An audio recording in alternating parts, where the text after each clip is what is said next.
Haia, Martha dwi, dyma Bwrdd Twristiaeth Hansh, Felinheli, neu Port Dynowic os ydych chi'n posh.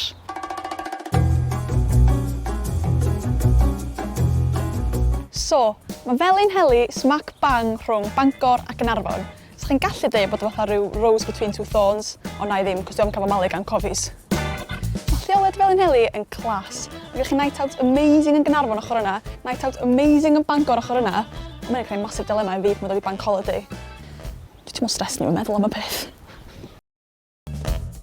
Cyntaf ydych chi'n weld wrth o fewn i Felin ydy'r bus stops yma. Edrych digon normal dydy. Ochr yma oedd plant ysgol Tryfan yn disgwyl i fynd i Fangor, ac ochr yna oedd ysgol Sîr Fôn yn disgwyl i fynd i Garddfon. I'll let you imagine the rest. Dyma'r bus stop boob. Pretty self-explanatory, really. Legend has it, mae rai chi dwtsiad y boob yma cyn dal bus ysgol, neu... Wel, dwi'n gwybod beth yn digwydd, ond mae rai chi dwtsiad o. It's the rules. Un peth mae rai chi wybod am Felin ydy bod yna lot o elldydd. Mae'r rallt yma mor serth, maen nhw'n droi hand-railing ar yr ochr. Dyma'r rallt tafarn grisiau. Sam tafarn yma, na grisiau. Bach misleading, really. Sort it out, Felin. Dyma ysgol Felin, sy'n reit ar dop at tafarn grisiau. A chi actually spotio plant ysgol Felin o rwla, achos mae gen nhw calves of steel. Bod elldydd Felin yn gallu bod yn boen weithiau, ond mae'n byd gwell na boltio lawr allt ar ddiwedd dydd. Dwi'n gweld digon tro! Tu ôl y wal yma, mae stad y Feinol, ac yn 2010 nath Radio 1's Big Weekend gael ei gynnal yn fan'na. Oedd yr enwau mawr i gyd yma. Rihanna, Justin Bieber, Dyma Martha, ond mae nhw yma tro amser, so. Tu ôl fi, mae'r hairdressers gorau yn y byd. Mae pobl yn genuinely gwerthu kidneys i gael appointment yma mor dda. Y dynas dwi'n mynd at lot ydi Hayley, shout out Hayley. Mae'n clas. Ella na i gychwyn petition i newid enw'r pentra yn Felinheli.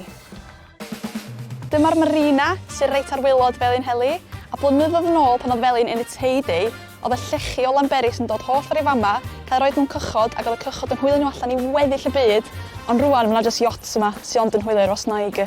Rhywbeth yn dweud fi na hein sy'n licio gael o Felin yn Port Dynowic. Mae yna lefydd bita lyflu yn y marina. Mae La Marina tu ôl fi yn le lyflu am gwmpas. Swn reit exotic dydi, La Marina, ond jyst i'r la o blaen am nhw'n rili de. A dyma caffi Swellies. Mae'r enw Swellies actually yn dod o rhan o'r afon rhwng y ddwy bont, lle mae yna whirlpools masif, maen nhw'n rili peryg, mae'n eich rili trio ysgoi nhw. Ac yn y gorffennol mae pobl wedi cael eu sycio fewn reit i wylod y môr, a canoes a paddleboards efo nhw, cael eu chwalu'n racks. Enw lyflu am gaffi de.